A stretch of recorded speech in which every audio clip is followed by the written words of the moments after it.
আমাদের এই সামনেটা একটু পরিষ্কার করা হচ্ছে, এখানে একটি বিশেষ কাজ হবে। তো কী কাজ হবে সেটা পরে জানাবো। তো এখন এই যে নোংরাগুলো সব আগুন জ্বালিয়ে পুড়িয়ে ফেলা হচ্ছে। আর বেটু খুব কাজ করছিল। তো যে কাজটা হবে সেটা শুরু হয়ে গেছে।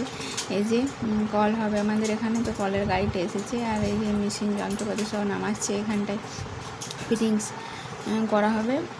আর সব সে ওটি রুমে যেরকম লাইট থাকে সেরকম সব লাইটগুলো দেখছি লাগিয়েছে। তো এখন ওরা যন্ত্র নামিয়ে পয়েন্টটা করে নিচ্ছে।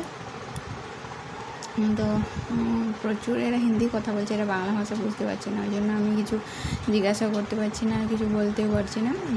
তো যাই হোক, এখন ওই মেশিনটার সাহায্যে পয়েন্টটা রেডি করে নেবে, তার উপরে সব কিছু সেট করে আর কলটা করা হবে। তো এখন একে একে সেট করে নিচ্ছে। আর এটা প্রচুর ভারী দেখছি, 5-6জন মিলে ওটা ওঠাতে পারছে না কিছুতে। তো এবার পয়েন্ট দিল। পাড়ার সবাই আমাদের কল করা দেখতে এসেছে। বিশ্ব ঘুম পায় না, ঘুম পায় না।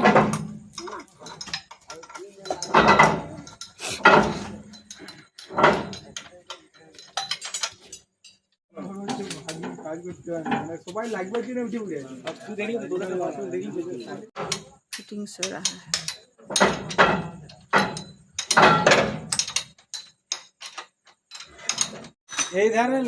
ভালো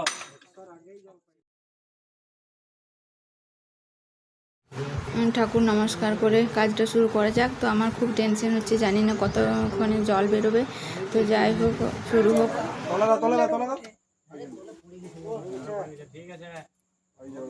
জয় শ্রীরাম, জয় শ্রীরাম, জয় শ্রীরাম। ধুলায় ভরে গেছে একদম পুরো ভর্তি। প্রচুর ধুলা উড়ছিল বলে আমি দরজা বন্ধ করে ঘরে ছিলাম, ঘরে একটু ঘুমাচ্ছে।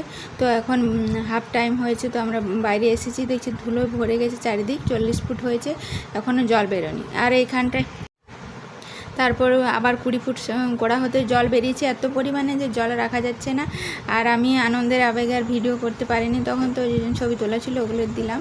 আর এখন কল আমাদের সম্পূর্ণ হয়ে গেছে, প্রচুর জল বেরিয়েছে। 60 ফুট হওয়ার পর জলটা এত বেরিয়েছে যে 95 ফুটের পর আর করা যায়নি, তো বন্ধ করে দিতে হলো। তো কল আমাদের হয়ে গেছে। আর এই যে সকালবেলায় দেখুন চারিদিকের অবস্থা, কাল রাত্রেবেলায় সারা ঘর পরিষ্কার করেছি, সব কিছু করেছি। এখন আবার সকালবেলায় 2-3বার পরিষ্কার করলাম, এবার ঘর তোর সমস্ত কিছু মুছবো ভালো করে। আর এই যে দেখুন জলে একদম পুরো ভেসে গেছে আমাদের এই পাশটা। তো এবার টিউবওয়েল আর সাবমার্সিবল বসালে আমাদের কল কমপ্লিট হয়ে যাবে।